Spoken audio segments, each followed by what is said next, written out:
नमस्कार, मैं हूं श्रद्धा। आप देख रहे न्यूज 18 मध्य प्रदेश छत्तीसगढ़। बुलेटिन की शुरुआत करेंगे। मुख्यमंत्री भूपेश बघेल की अध्यक्षता में आज कैबिनेट की बैठक हुई। बैठक में कई मुद्दों पर निर्णय लिया गया, जिसमें छत्तीसगढ़ कृषि उपज मंडी संशोधन विधेयक 2020 के प्रारूप का अनुमोदन किया गया।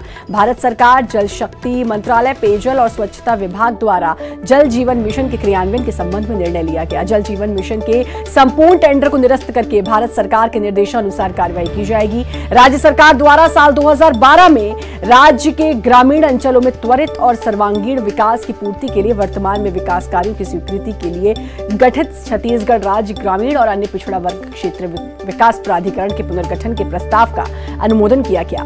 छत्तीसगढ़ आबकारी नीति वर्ष 2013 से 14 के क्रियान्वयन के संबंध में प्रदेश में नशा मुक्त छत्तीसगढ़ अभियान हेतु छत्तीसगढ़ शराब व्यसन मुक्ति अभियान भारत माता वाहिनी योजना को समाज कल्याण विभाग को सौंपने का निर्णय लिया गया।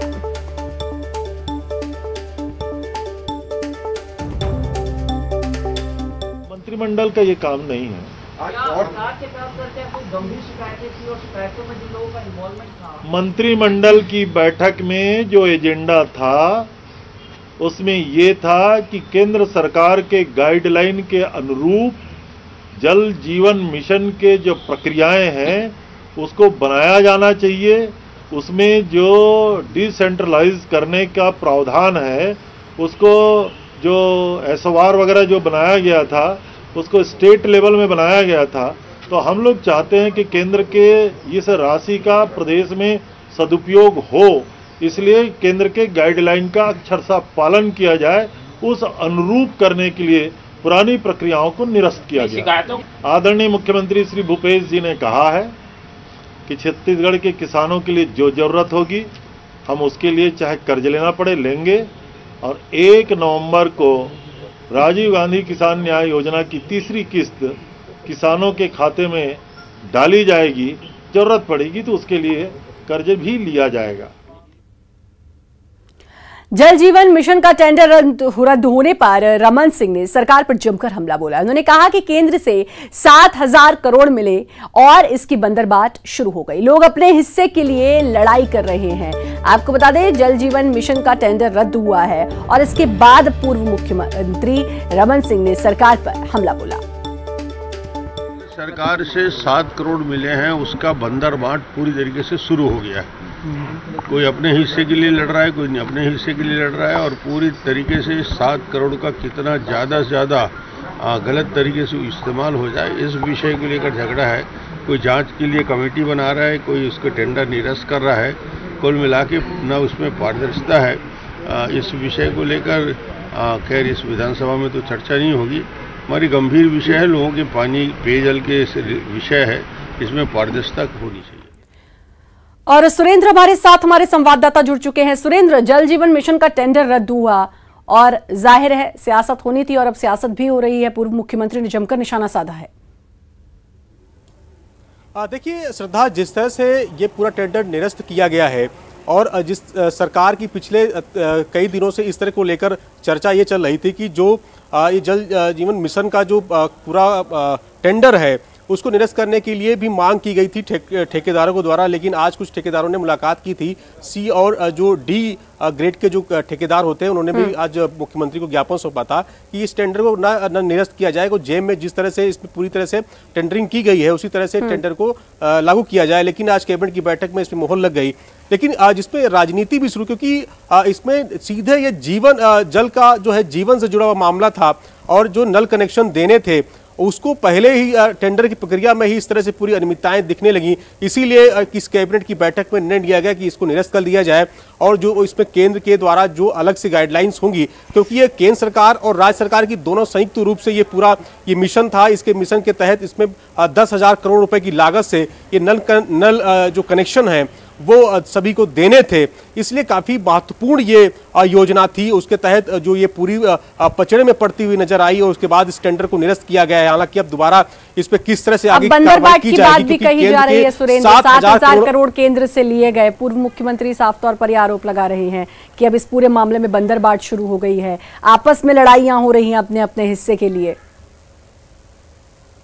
देखिए बिल्कुल, क्योंकि विपक्ष के पास एक नया मुद्दा मिल गया और ये मुद्दा और भी बड़ा हो सकता था, लेकिन उससे पहले कैबिनेट ने इस पूरी टेंडर की प्रक्रिया को ही निरस्त कर दिया है। तो ये माना जाए कि लेकिन उसके बावजूद भी जो विपक्ष इसको आक्रामक तेवर इख्तियार किए हुए है। पूर्व मुख्यमंत्री डॉक्टर रमन सिंह ने साफ तौर से ये कहा है कि अगर इस विधानसभा का जो कल से सत्र शुरू हो रहा है, विशेष सत्र, अगर इसमें अगर आवश्यकता पड़ती तो इसमें इस पूरे मुद्दे को जोर शोर से उठाया जाता, क्योंकि जो जल है, जो पानी है, वो आम लोगों से जुड़ा हुआ मामला है, काफी बड़ा मामला है। और 10,000 करोड़ का टेंडर होता है, उसके बाद जिस तरह से निरस्त करने के लिए सरकार ने ऐलान किया है कैबिनेट की बैठक में, और जो 7,000 करोड़ का केंद्र का जो पैसा है उसको बंदर बाट करने की बात विपक्ष ने कही है। तो ये माना जाए किस तरह से तेवर सदन में हो सकते थे, लेकिन उससे क्योंकि कल का जो विशेष सत्र रहेगा वो किसानों से संबंधित है, उसको बैठक में आज जिस तरह से निर्णय लिया गया विपक्ष के द्वारा, तो ये माना जाए कि ये मुद्दा आने वाले समय में विपक्ष जरूर बनाएगा, क्योंकि ये बड़ा मामला है। 10,000 करोड़ रुपए का टेंडर था जो इस मिशन के तहत इस पूरे नल जन कनेक्शन मिलने थे, आम लोगों को घर तक पानी पहुंचाने की योजना थी। लेकिन उससे पहले जिस तरह से खटाई में पड़ती हुई नजर आ रही है, लेकिन अभी किस तरह से सरकार इसमें पूरा निर्णय लेगी कि टेंडर किस तरह से करेगी, किस तरह प्रक्रिया बुलाई जाएगी, क्योंकि जैम में इसको पूरा प्रोसेस करना होता है, उसके प्रोसेस करने के बाद ही इस टेंडर की प्रक्रिया शुरू हो पाएगी। तो ये माना जाए कि अभी फिलहाल ये मामला ठंडे बस्ते में जाता हुआ नजर आ रहा है, लेकिन विपक्ष जरूर चाहेगा कि इस मामले को लेकर हंगामा किया जाए, चाहे वो सदन किया जाए, चाहे सड़क पर किया जाए। ये माना जाए कि जो मुख्यमंत्री रमन सिंह ने कहा है तो उनके तेवर देख के लग रहा था। बिल्कुल, खैर ये बात तो सही है कि विपक्ष को बैठे बैठाए एक मुद्दा मिल चुका है। अब देखना होगा और क्या कुछ होता है इस पूरे मामले में। आप बने रहिए सुरेंद्र, लगातार हमारे साथ आगे बढ़ेंगे। केंद्रीय कृषि कानून को लेकर सियासत गर्म है और इस कानून के छत्तीसगढ़ सरकार भी इस कानून का विरोध कर रही है। इसी कड़ी में कल से छत्तीसगढ़ विधानसभा का विशेष सत्र शुरू हो रहा है, जो 2 दिनों का है, लिहाजा इसकी तैयारी भी कर ली गई है। बीजेपी और कांग्रेस एक दूसरे पर निशाना साध रहे हैं। वहीं आज सत्र से पहले बीजेपी और कांग्रेस दोनों ने रणनीति बनाई है।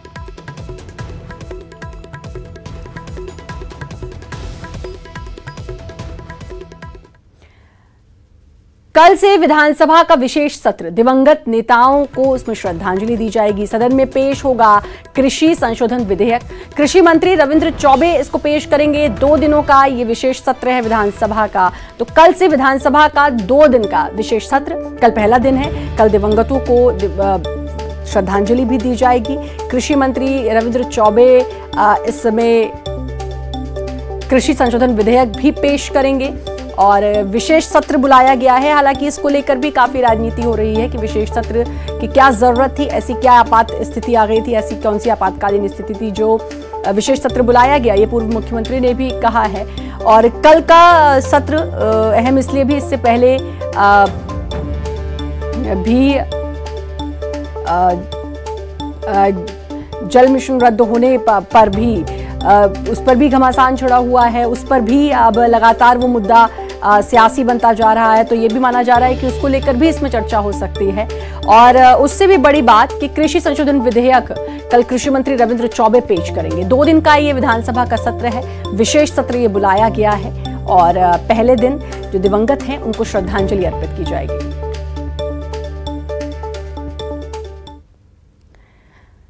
छत्तीसगढ़ विधानसभा का विशेष सत्र होने जा रहा है। इस सत्र को लेकर विधानसभा सचिवालय ने विशेष तैयारियां की हैं। विधानसभा के प्रमुख सचिव चंद्रशेखर गंगराड़े ने एक्सक्लूसिव बातचीत की हमारे संवाददाता सुरेंद्र से।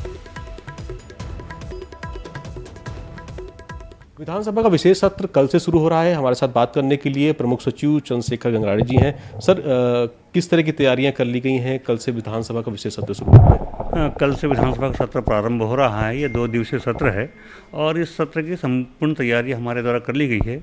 और चूँकि कोरोना को देखते हुए फिर से इस बार पूर्वानुसार आम नागरिकों का प्रवेश प्रतिबंधित रखा गया है और जितना भी हमें इसको प्रवेश को लेके आवश्यक व्यवस्थाएं करना था कोरोना को दृष्टि में रखते हुए सब व्यवस्थाएं कर ली गई हैं।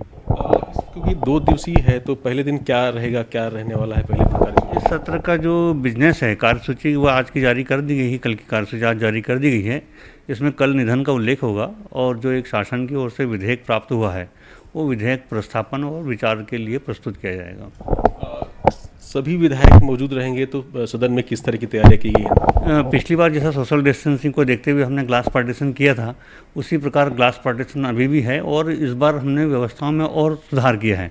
जैसे पूर्व सत्र में जिन स्थानों पर 3-4 की जगह 3 विधायक बैठते थे, 3 की जगह 2 बैठते थे, तो उनको सबको हमने सेपरेट कर दिया है। अब हर सीट पे 2-2 का हमने ब्लॉक बना दिया है और हर 2 विधायक के बीच में क्लास पार्टीशन है। इस बार क्वेश्चन आवर तो नहीं होगा? हाँ, क्वेश्चन आवर नहीं होगा इस बार। वो जो भी रूटीन का बिजनेस होता है, क्वेश्चन आवर, स्थगन, ध्यानाकर्षण, ऐसा कोई भी कार्य नहीं होगा, केवल शासकीय कार्य होगा। तो ये प्रमुख सचिव जो बता रहे थे किस तरह के जो है विशेष सत्र के लिए तैयारी की गई है। इस बार सदन के अंदर कुछ जो सिटिंग अरेंजमेंट किया गया है वो भी अलग तरीके से किया गया है। कैमरामैन रोहित श्रीवास्तव के साथ सुरेंद्र, छत्तीसगढ़, रायपुर। कांग्रेस विधायक दल की बैठक, विधानसभा के विशेष सत्र को लेकर यह बैठक हो रही है। बैठक में कृषि विधेयक को लेकर रणनीति बनेगी, विपक्ष के सवालों को लेकर इसमें तैयारी होगी। तो कल विधानसभा का विशेष सत्र है, कल पहला दिन है, 2 दिन का यह सत्र बुलाया गया है और अब इससे पहले कांग्रेस विधायक दल की बैठक हो रही है। विधानसभा के विशेष सत्र को लेकर यह बैठक है, कृषि विधेयक को लेकर अब इसमें रणनीति बनेगी, विपक्ष के क्या क्या सवाल हो सकते हैं और फिर उसके क्या क्या जवाब देने होंगे, इसकी पूरी तैयारी इस बैठक में की जाएगी।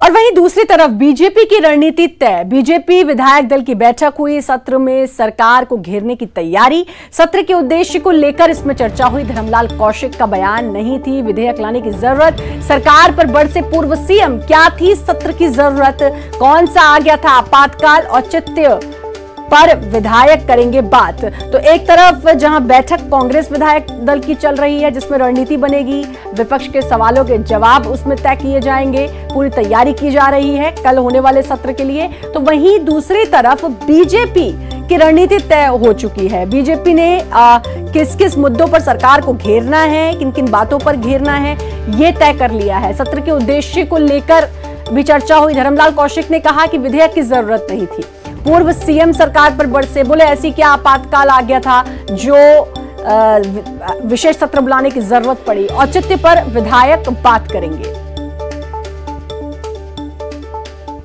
जिस विषय को लेकर कांग्रेस विशेष सत्र बुलाया, जो निश्चित रूप से 2 सत्र के बीच में और कौन सी इतनी इमरजेंसी या आपातकाल आ गया था कि विशेष सत्र बुलाने की जरूरत पड़े, क्योंकि ऐसे सत्र तभी बुलाए जाते हैं जब कोई आपात स्थिति रहती है। कोई तर्क और कोई कारण नहीं, और कारण बता रहे हैं कि धान खरीदी हमको करना है, धान खरीदी 1 दिसंबर को करना है और अभी इसके लिए धान खरीदी का इससे संबंध क्या, सोसाइटी धान खरीदती है और धान खरीदने की व्यवस्था होती है।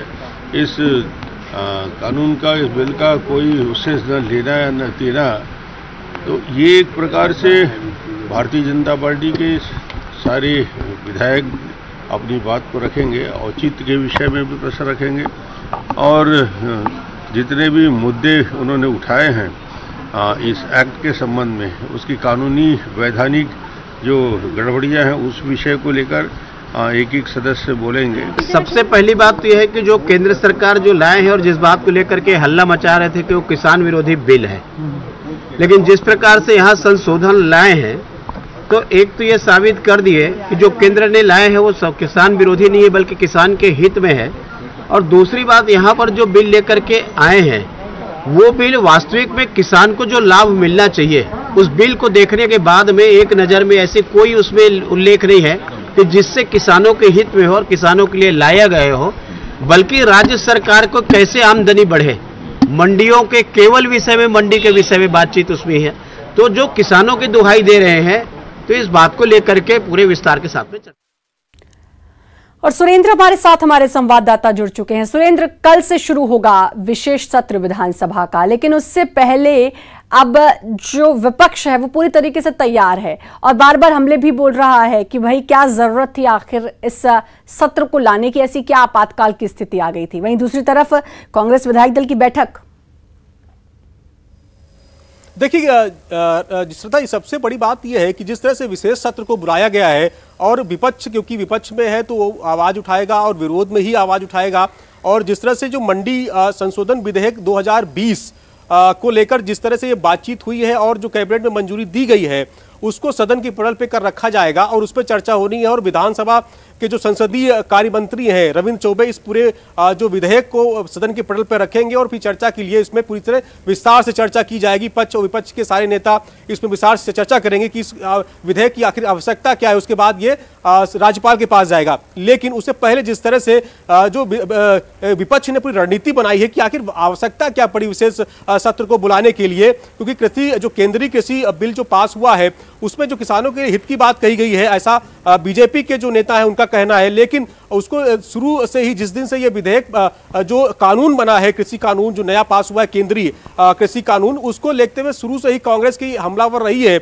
और साफ तौर से कहना ये काला कानून है। लेकिन उसी लिए जो है राज्य में कांग्रेस की सरकार है छत्तीसगढ़ में, तो यहाँ पर ये जो विधेयक है संशोधन विधेयक 2020 इसको लाने की पूरी तैयारी पहले दिन से ही शुरू हो गई थी और उसकी पूरा खाका जो है ड्राफ्ट तैयार कर लिया गया था। उसको कल सदन के पटल पर रखा जाएगा। सबसे बड़ी बात अब ये देखना बड़ा दिलचस्प होगा कि कल अब सदन में क्या कुछ होता है, क्योंकि रणनीति दोनों तरफ से तैयार है। अब उस रणनीति के मुताबिक सदन में क्या कुछ होता है ये कल का दिन बताएगा। बहुत बहुत शुक्रिया आपका सुरेंद्र तमाम जानकारी देने के लिए। और बड़ी खबर इस वक्त की ग्वालियर से, जहां चलती कार में अचानक आग लगी है। कार में सवार 4 लोगों की जान बची। चारों लोग दिल्ली के रहने वाले। इंदरगंज रोड की यह घटना है। पुलिस फिलहाल मामले की जांच में जुटी है। चलती कार में अचानक आग लग गई और ये दिल्ली के रहने वाले थे चारों लोग। गनीमत ये रही कि चारों की जान बच गई, चारों सुरक्षित हैं। तस्वीरें भी आप देख सकते हैं, न्यूज़ 18 की एक्सक्लूसिव तस्वीरें।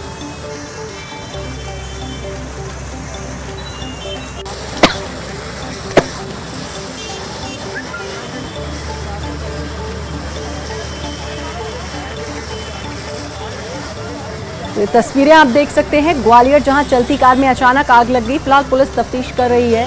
4 लोग इस गाड़ी में सवार थे। आपको बता दें कि चारों सुरक्षित हैं। ये एक गनीमत रही और दिल्ली के लोग बताए जा रहे हैं।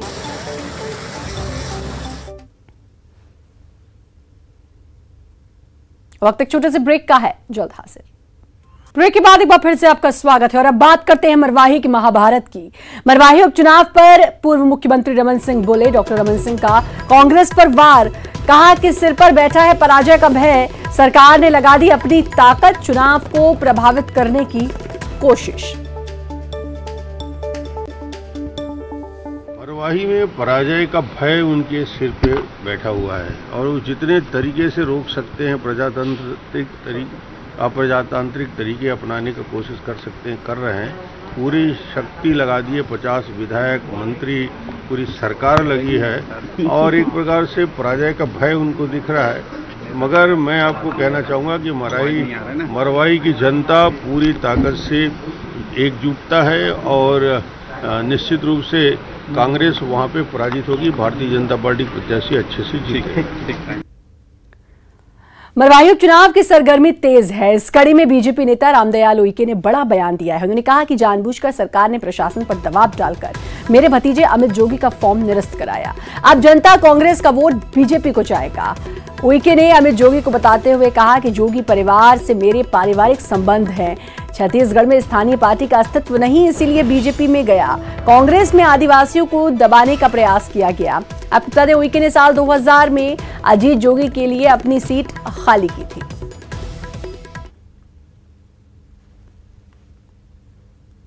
और इसी के साथ फिलहाल इस बुलेटिन में इतना ही, लेकिन बाकी खबरों के लिए लगातार आप बने रहिए न्यूज़ 18 मध्य प्रदेश छत्तीसगढ़ के साथ।